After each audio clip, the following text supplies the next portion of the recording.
Human rights کے حوالے سے یہ بہت زیادہ بات کرتے ہیں کہ ان ملکوں میں ہیومن رائٹس بالکل بھی نہیں ہیں، اور ہم اس کو میک شیور کریں گے کہ پوری دنیا میں کس طرح ڈیموکریسی کا ایک خوبصورت سیٹ اپ لایا جائے جس میں سب کے پاس ہیومن رائٹس ہوں گے۔ بیسیکلی یہ کہتے ہیں کہ اتھارٹیرین گورنمنٹس اور آٹوکریسیز کے خلاف امریکہ جنگ لڑے گا بائیڈن کے انڈر، بائیڈن اس کا کپتان ہوگا، کیپٹن امریکہ۔ اب یہ بائیڈن کے اسی پلان کا حصہ ہے جو ہم نے آپ کو کئی ویڈیوز میں بتایا ہوا ہے۔ یہ ایون بائیڈن نے پریزیڈنٹ بننے سے پہلے ہی یہ پلان بتا دیا تھا ایک آرٹیکل کے تھرو، جس کو ہم نے اس ویڈیو میں ڈسکس کیا تھا۔ بائیڈن نے کہا تھا کہ ہم کس طرح ان گورنمنٹس کو کاؤنٹر کر سکتے ہیں جو ہمارے خلاف ہیں، بیسیکلی چائنا اور رشیا، کہ ہم ایک لائک مائنڈڈ کنٹریز کا ایک اتحاد بنائیں گے، ایک گروپ بنائیں گے ڈیموکریسیز پر مشتمل جو ہر ریجن میں ہمارے پارٹنرز ہیں، افریقہ مطلب ساؤتھ امریکہ، یورپ اور ایشیا میں جتنے بھی ہمارے دوست ہیں، ہم ان کے ساتھ مل کر آگے بڑھیں گے اور چائنا کو بیسیکلی کاؤنٹر کریں گے۔ اور چائنا کا ذکر انہوں نے کھل کر مطلب اس میں مینشن کر دیا تھا کہ ہمارا جو مین ٹارگٹ ہوگا وہ ہوگا چائنا۔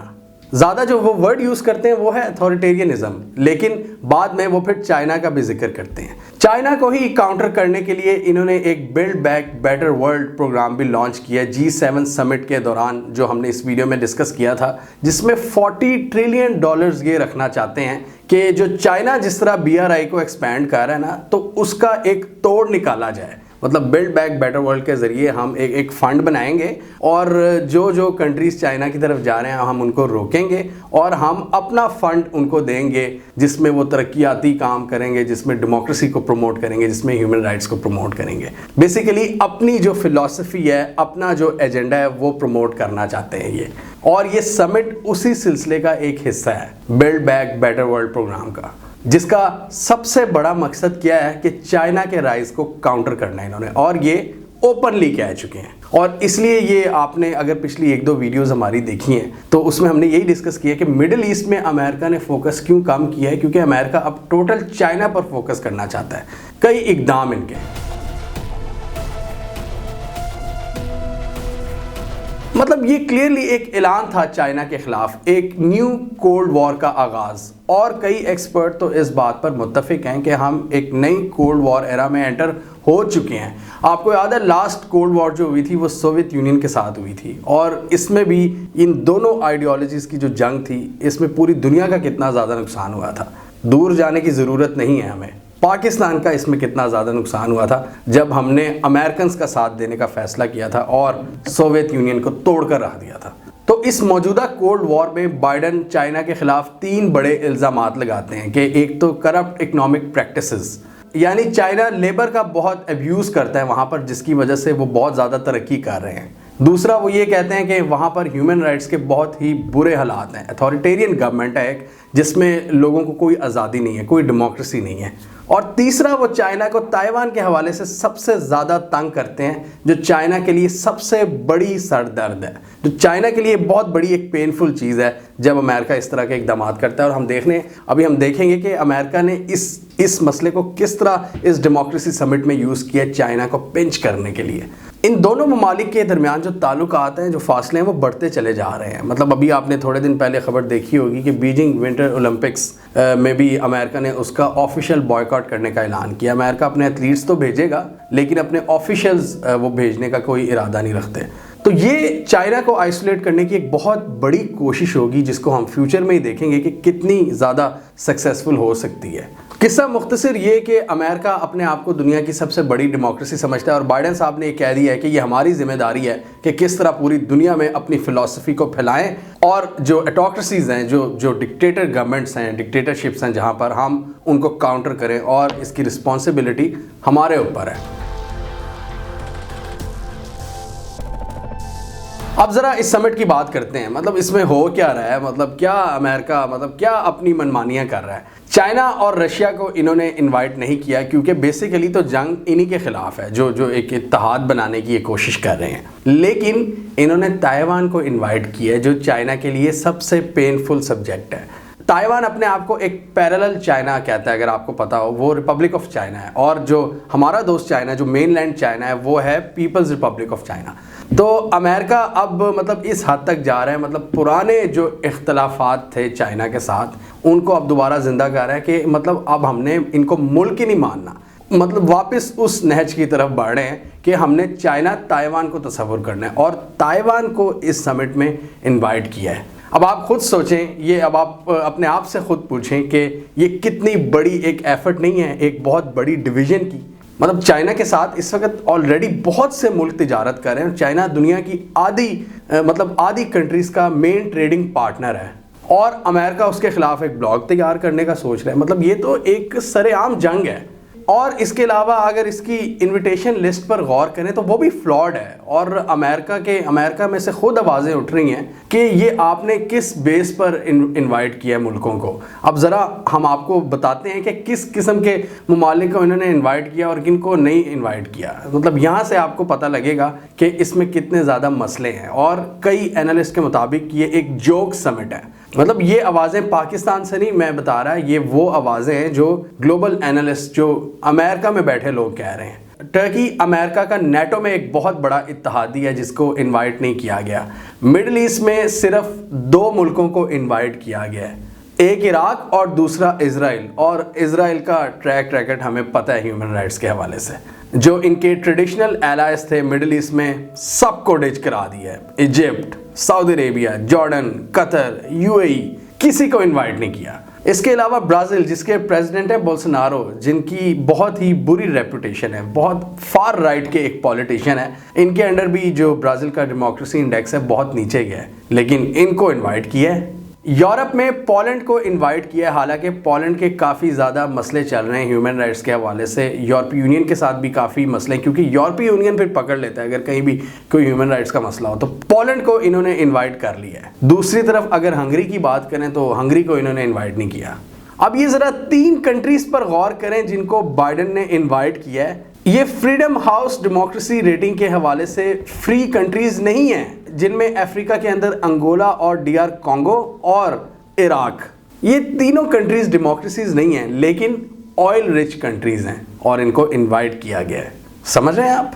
اس کے علاوہ ایک فورم ہے انٹرنیشنل آئیڈیا جو کہ بتاتا ہے کہ کن کن ملکوں میں ڈیموکریسی پروان چڑھ رہی ہے اور کہاں پر ڈیموکریسی نیچے جا رہی ہے۔ اب جو میجر بیک سلائڈنگ ڈیموکریسیز ہیں جو پیچھے جا رہی ہیں، ان میں Brazil, India, Philippines, Poland and Slovenia شامل ہیں۔ ان سب کو بائیڈن صاحب نے انوائٹ کیا ہے، جہاں پر ڈیموکریسی بہت تیزی سے نیچے جا رہی ہے، اور خود یونائٹڈ اسٹیٹس کا جو انڈیکس ہے ڈیموکریسی کے حوالے سے وہ بھی نیچے گیا ہے۔ اور یہ بھی لوگ کہہ رہے ہیں کہ پھر بائیڈن کس منہ سے لوگوں کو بلا رہے ہیں جب ان کے اپنے دور میں US میں جو ڈیموکریسی ہے وہ بیک سلائڈ کر رہی ہے۔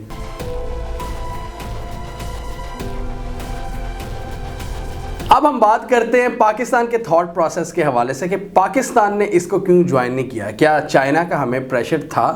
سب سے پہلی بات تو یہ ہے کہ چائنیز کا یہ مزاج نہیں ہے کہ کسی ملک پر، اپنے پارٹنر ملک پر اس قسم کا دباؤ ڈالنا ہے جس طرح کا امریکہ ڈالتا ہے، either you are with us اور اگینسٹ us۔ چائنیز کا یہ مزاج نہیں ہے۔ آپ نے دیکھا ہے کہ چائنا کے ساتھ دوستی ہوتے ہوئے ہم نے امریکہ کے ساتھ بڑی زبردست قسم کی پارٹنرشپس کی ہیں، بڑے ان کے ساتھ مل کر پروجیکٹس ہم نے کیے ہیں امریکنز کے ساتھ۔ ابھی ریسنٹلی ہم نے افغانستان میں ان کے ساتھ بڑا مل کر چلے ہیں۔ تو چائنیز آپ یہ نہیں ایکسپیکٹ کر سکتے کہ چائنیز آپ کو کہیں گے کال کر کے کہ نہیں جی آپ نے اس کو جوائن نہیں کرنا، بالکل بھی نہیں، یہ چائنیز کا مزاج نہیں ہے۔ یہ پاکستان کا ایک اپنا فیصلہ تھا جس کو پاکستان نے بڑا کیئرفلی ایگزیکیوٹ کیا ہے، اور دنیا میں بہت سے ایکسپرٹس اس بات کو اب کہہ رہے ہیں کہ یہ جو سمٹ ہے یہ پوری دنیا کو ڈیوائیڈ کرنے کی ایک سازش، ایک کوشش تھی، اور آبویسلی اس کوشش کا حصہ پاکستان نہیں بن سکتا جب اس کا مین ٹارگٹ پاکستان کا بیسٹ بڈی ہو چائنا۔ تو یہ چیز سینس بناتی ہے کہ کیوں پاکستان نے بڑا کیئرفلی اس کو ڈچ کرانے کا فیصلہ کیا ہے، اس سے معذرت کیا ہے بڑے محتاط انداز میں۔ اس لیے پاکستان نے اپنی آفیشیل سٹیٹمنٹ میں یہ لکھا ہے کہ ہم ڈیموکریسی پر ضرور بات کریں گے، ہم پہلے بھی کرتے آئے ہیں، ابھی بھی کرنے کو تیار ہے اور فیوچر میں بھی کریں گے، لیکن کسی بہتر، کسی اچھے فورم پر۔ انڈائریکٹلی پاکستان نے US کو یہ پیغام دے دیا کہ اس فورم پر ہم بات چیت نہیں کریں گے کیونکہ یہ ایک ڈویژن کا باعث بن رہا ہے، اور ہم کسی ڈویژن کی ایفرٹ کا پارٹ نہیں بننا چاہتے۔ خود یونائٹڈ اسٹیٹس سے تعلق رکھنے والے ایک اینالسٹ ہیں مائیکل کوگل مین، جو پاکستان اور یہ ساؤتھ ایشیا پر بڑی گہری نظر رکھتے ہیں، انہوں نے بھی اس چیز کو تسلیم کیا ہے کہ ضروری نہیں ہے کہ اس کے پیچھے کوئی چائنا کا پریشر ہو، یہ پاکستان کا ایک اپنا اقدام ہے، اسٹینڈ الون اقدام لیا ہے پاکستان نے۔ اور انہوں نے کہا کہ پاکستان کی اپنی ریزنز ہیں اس کانفرنس میں شرکت نہ کرنے کی۔ وہ کہتے ہیں کہ I am not convinced Pakistan backed out of democracy summit because China pressured it to. Why not accept Pakistan had its own reasons not to attend? Even some close US allies have expressed concerns about the summit. یہ ایک بہت بڑی کوشش کی گئی ہے US کی طرف سے ڈیوائڈ کرنے کی پوری دنیا کو، جس میں انہوں نے تائیوان کو تو بلا لیا لیکن چائنا کو نہیں بلایا، اور اپنے اقدام سے کلیئرلی یہ میسج دے رہے ہیں کہ یہ ایک اینٹی چائنا سمٹ ہے. یہ مطلب ہم اتھارٹیرین گورنمنٹس کے خلاف لڑیں گے، اور اتھارٹیرین گورنمنٹس یہ کن کو کہتے ہیں؟ یہی چائنا اور رشیا وغیرہ کو. اور خود سوچیں کہ پاکستان کے پالیسی میکرز اس کانفرنس کا حصہ کیوں بننا چاہیں گے جہاں پر ایک اتنی بڑی ڈویژن کی ایفرٹ ہو رہی ہے، جہاں پر تائیوان کو بلایا جا رہا ہے اور چائنا کو نہیں بلایا جا رہا ہے. تو چائنا کا فیکٹر نو ڈاؤٹ پاکستان کے ذہن میں موجود ہے، لیکن یہ ایک فیکٹر ہے. اصل بات تو یہ ہے کہ آج کل مطلب اگر ہم کھل کر بات کریں تو پاکستان اور US کے درمیان جو تعلقات ہیں وہ اب پہلے جیسے نہیں رہے. فیوچر کا میں کچھ نہیں کہہ سکتا، لیکن آج کل جو ٹینشنز ہیں، مطلب ٹینشن بھی نہیں میں کہوں گا، جو فاصلے ہیں وہ بہت زیادہ بڑھ چکے ہیں. ٹینشن والا دور بھی اب گزر گیا ہے.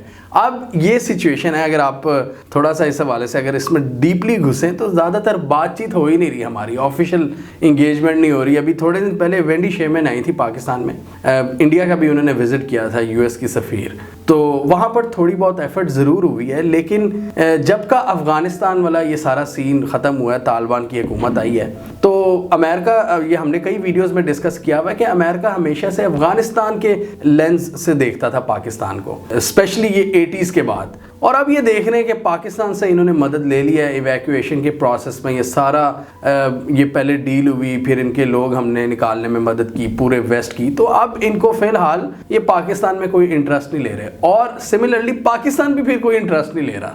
اس کے علاوہ جو تھوڑے بہت اختلافات ہیں اس وقت پاکستان کے ڈفرینٹ ڈومینز میں، FATF میں پاکستان کو وہ سپورٹ نہیں ملی US کی طرف سے جو ہم ایکسپیکٹ کر رہے تھے کہ یار ہم نے ان کے پورا ایویکویشن پروسیس میں، پورا افغان پیس پروسیس میں ان کی مدد کی، اور انہوں نے اس طرح ہمیں سپورٹ نہیں کیا. اس کے علاوہ IMF کے حوالے سے بھی کچھ اختلافات ہیں.